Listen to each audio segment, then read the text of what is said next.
Welcome, folks, to the Church Solutions Podcast. My name is Phil Thompson. And I'm Steve Lacy. You weren't with us last week, Steve. We interviewed Jonathan Mom, one of your friends. No, I missed it. Yeah, I'm sorry. I wanted to participate, but it's it was okay. crunch week last week Yeah, so that we could get everything done so we can go out of town this week. So we're going out of town. You and I are going out of town together. It's been a long time since we actually went out of town together, I think.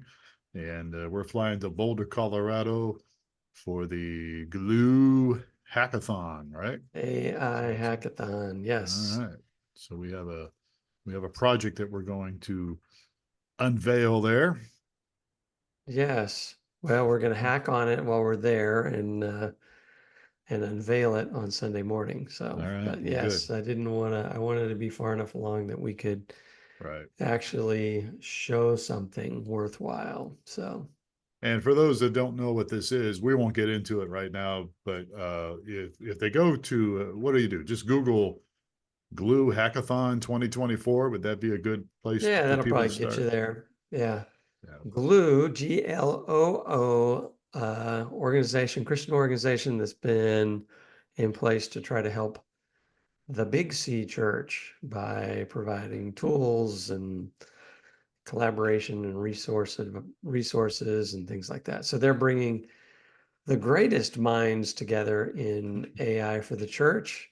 Actually, they really are. And That's why we're going, right? yeah, and for a hackathon with the hopes and dreams of some team coming up with something that's going to be really useful for the church. So to Yeah. forward the uh, thriving of the church and flourishing of individuals. And this So is the second year they've done this, right? yes, this is the second time. All right. You were there last year. I And was there last year. Our Daily Dive 365 kind of came out of the project that was done there. It's well, kind of a derivative of that. good. And so, yeah, it was a great way to see what other people are doing, meet some new people. It's a good networking opportunity. And yeah, it should be fun. Yeah, in case you don't know what Daily Dive 365 is, just go to dailydive365.com. It creates, you can automatically create daily devotionals from your sermon. It can get you on Alexa devices, news briefings, flash briefings, I guess they call it. It can create your church podcast using this, and it can also do sermon clips as well. And so dailydive365.com is the place to go. You want to Yeah, check it out. yeah, All right. check it out. So speaking of checking things out, a couple things going on here. One is we have a webinar. I say this, we've been doing this now we've always done webinars, but we've been doing them every month for a long time now, at least well over a year, maybe two now. And we got a webinar coming up on September 17th. It is going to be 12 noon Eastern time. It is called From Crash to Comeback. And that is all about what to do and how to prevent or how to get back up streaming if you're streaming Sunday morning, everything's going well, and then all of a sudden it's not going well and you got a problem. And so we are going to share some tips, 10 tips on how to either avoid or at least get back up and streaming relatively quickly. And it's a webinar. It's about 30 minutes long and it's free. And you can sign up by going to webinar.streamingchurch.tv. And even if you can't make it to the September 17th, 12 noon date, 12 noon Eastern, you can still sign up and you'll get the recorded version. So always a good thing to have in your pocket. Might be able to pick up some tips from that and pass it on to your tech people. So check it out, webinar.streamingchurch.tv. And then while we're plugging stuff, let's plug the digital assessment.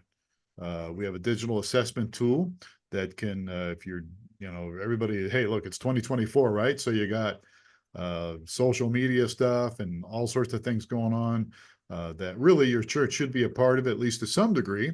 And you can take a digital assessment to find out where you're at on that. How do people find that free digital That is assessment? streamingchurch.tv/assessment. And actually, what we're going to be going through today is precursor to taking the assessment. So We're Okay. going to talk about digital ministry online, and this is all about doing digital ministry. So, digital ministry assessment, streamingchurch.tv/assessment. All So right. it will show you. Well, let's talk more once we get through Yeah.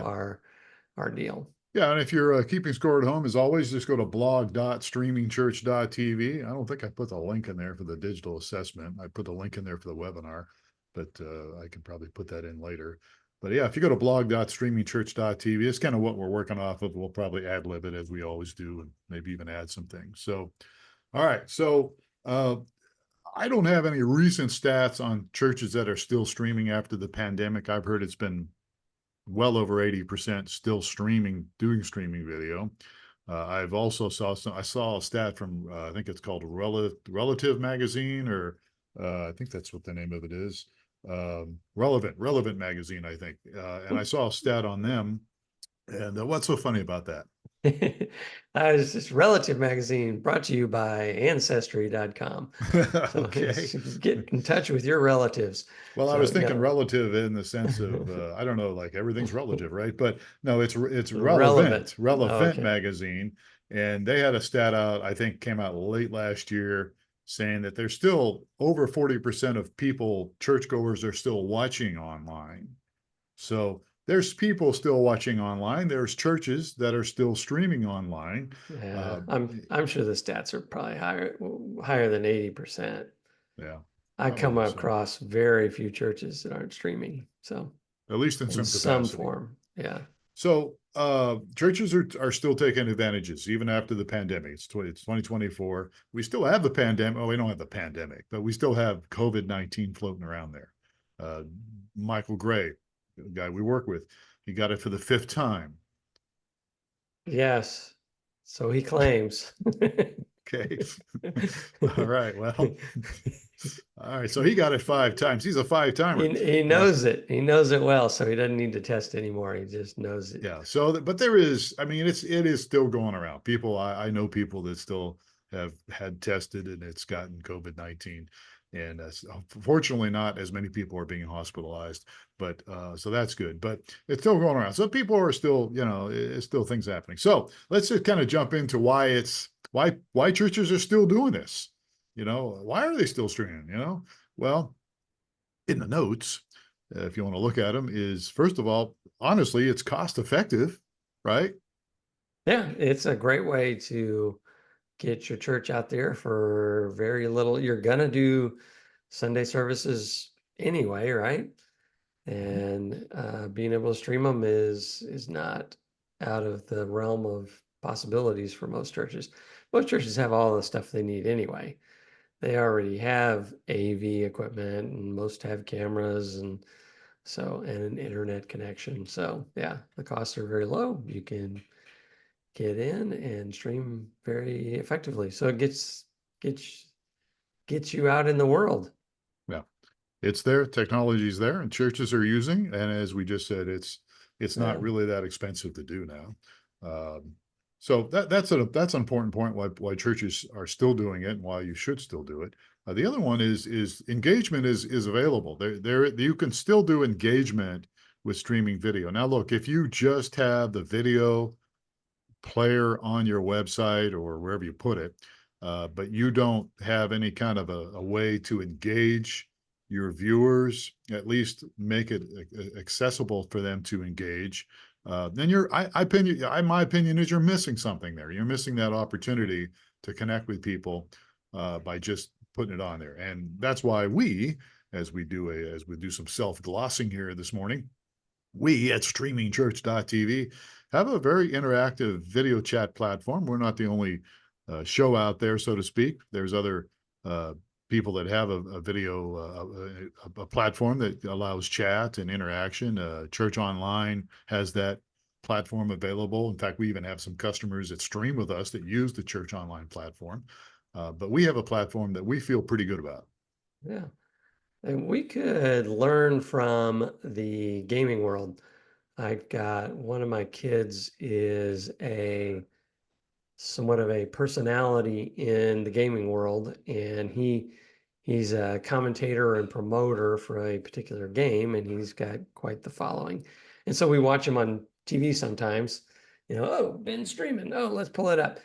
And the thing that really strikes me is their chat is so active.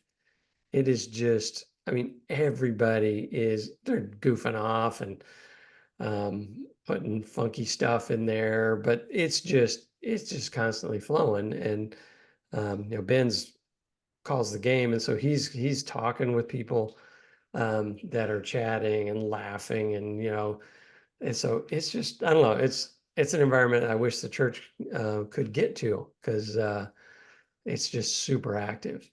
Yeah, So I mean, it's a little bit apples and oranges. I mean, but I get what you're saying, right? I mean, the chat is something that people it's could a take advantage of. it's a video with chat, and people, yeah, just in the online gaming world, they're just so much more active.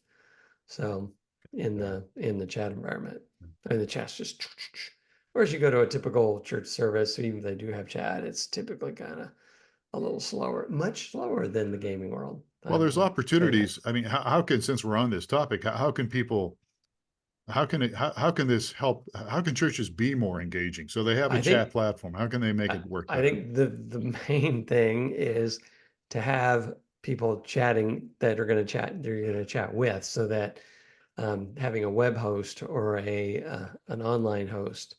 My son does a really good job, because most of the time he's calling the game and ignoring the chat, but occasionally, he's talking to the chat. So that just promotes more people getting in and doing stuff, because, oh, he's talking to Larry. I got to get back in, and he's gonna, so he'll talk to me, and so you need a web host. If somebody's that wants to participate, starts to participate and it's crickets, then everyone's going to see, wow, it's crickets, and I'm not jumping in there. No one's replying. It's a empty house. But if you've got some activity going on, then it spurs it. That's kind of why we have a stat. We implemented maybe a year ago, I don't know, our AI web host. And one thing it did was kept the flow of the conversation going. So anytime anybody posted, and we saw, I can't remember what it was, like a 2/3 increase in the amount of, it was either 1/3 or 2/3, I can't remember. It's pretty high. 30%, Yeah. yeah, 30% increase in the interactivity of people participating, just by having somebody responding to what's going in there. Yeah. So And just, people yeah. and people can still use that if they work with us, streamingchurch.tv. I mean, that's an option they can choose, as an admin can do that, Yeah, you and they just can turn it have, on. yeah, Yeah. turn on or turn it off, I guess. It But yeah, yeah, it'll bring your chat to life, just through, if anybody posts, you're gonna reply, and then somebody else is gonna reply. It feeds on itself. I mean, if you know the online gaming world, if people were chatting and no one ever mentioned anything, it eventually would die out. People would give up. But if you participate, then it just spawns more participation. Anyway, enough of my soapbox.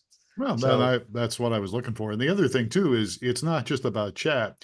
You can have prayer requests, so you can have private prayer requests, so that can be very interactive and very beneficial. You can put links in there for people to give to the church.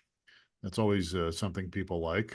Uh, and then there's even other links you can do, other things you can do to, point people to the pastor's blog, or point people to some event that's going on that you may have on your website or somewhere else. So chat is important, but it also creates opportunities for people to look at other things, and be involved in other things like giving online and those kind of things to support the church. So it's what we're getting at is it's not just a video thing; it's video and chat and some interactive things that can yeah, really so add a it's lot. it's an opportunity to engage with those online, getting them exposed to the word, your service, and so that's why you should stream. All right, moving on. Moving on. Obviously, churches are still streaming, not just because of it being cost effective and the engagement possibilities, but also, I mean, it's convenient. It's convenient for the people that want to view a service. either they can't get to the church for some reason, or they can watch a recorded archive video. Maybe they're working during the day, or just can't seem to do it for whatever reason, vacation, sick, or whatever. It gives people an opportunity to pull it up either on the website, or we offer, the stream to be on Roku and Apple TV.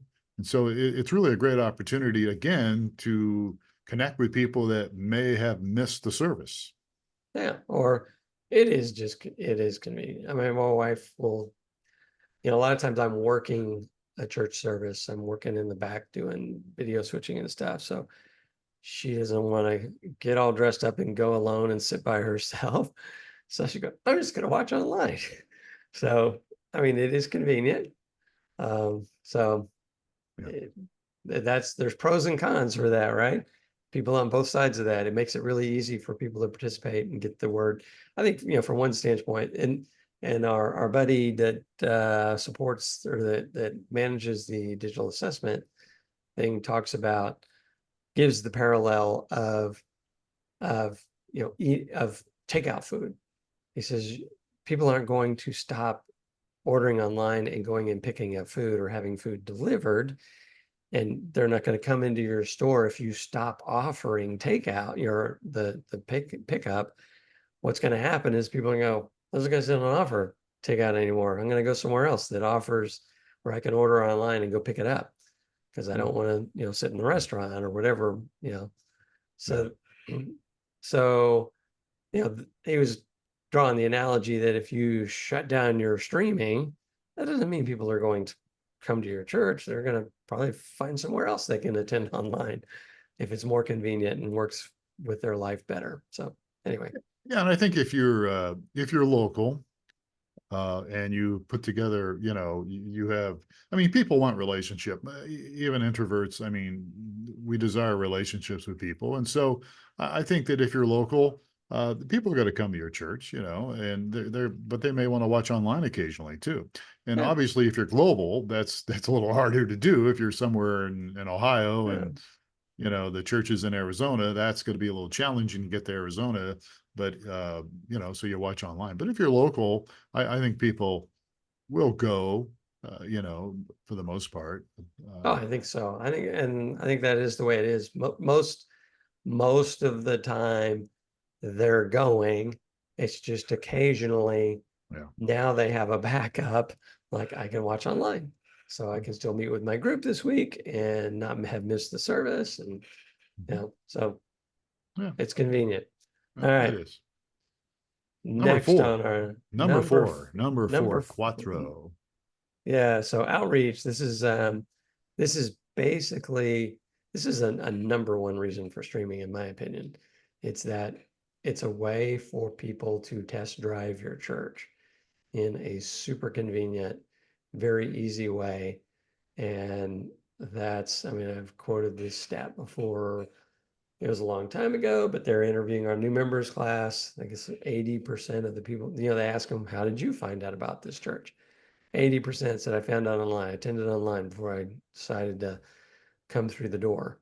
And then they were in the membership class. They were committing to membership. And so 80% of that membership class would have been empty had it not been for the ability for them to attend online. So it's a really easy way for not only getting new people, but also for people that go to your church to refer other people. Like, and say, hey, check it out. It's not gonna, you don't have to commit your day and your morning and get all gussied up. Just go check us out. You know, drop in on a service and see if this clicks for you. So see if you're getting fed, see if it works. It's just super easy and people can do it. So just get I in your church's website and go, services are these times, drop in. I like to say that it really creates windows, to your church, that people can look in and see if it's a good fit, see if the preaching is something that seems like a good fit, the music, those kind of things. And also, I think that it creates an opportunity, as you just said, I know you've told the story before of one of your coworkers that went to a church and it was the worst experience of his life because he went somewhere that he just wasn't comfortable with. And I think that that's a problem that a lot of people have is they don't want to just go into a church cold turkey, if I can use that Yeah, word. yeah, because And it's not very it's really really awkward to walk out. So, yeah, yeah, I've had but people do that when I've spoken before. but dropping off online is not a problem at all. You're like, "Hey, I'm out of here. This is not for me." Yeah, So yeah. yeah, Yeah, most people today they're going, they're new to the neighborhood or new to the area, they're looking for a church, they're going to go to your website. And if they can see your streaming, your live stream, your archive streams, it really helps them make a decision instead of just walking in the door cold. I mean, we've when I was pastoring, we would have people occasionally, very rarely walk in the door just because they saw the sign, but most of the time they're going to check you out online and they're going to see what's happening. And so it's a great opportunity that is, again, not going to put people on the defensive when they walk in the door. I can tell you all sorts of crazy stories I've heard, and maybe in some of them I've been a part of, but we won't go there. yeah. But it's a great opportunity to reach people. And our number 5 reason for continuing to stream community building. Yeah, I added this because when I was the church online pastor at your church years ago, I was able to gather some people that some of them were out of town, some of them just for whatever reason didn't want to go to a small group meeting physically, but we would do small groups online.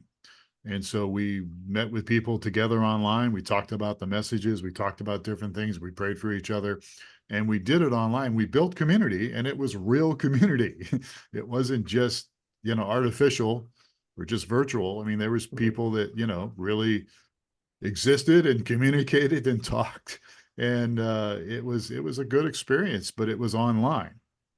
Yeah, it can be done. Yeah. And it still is being done. It's being done different places too.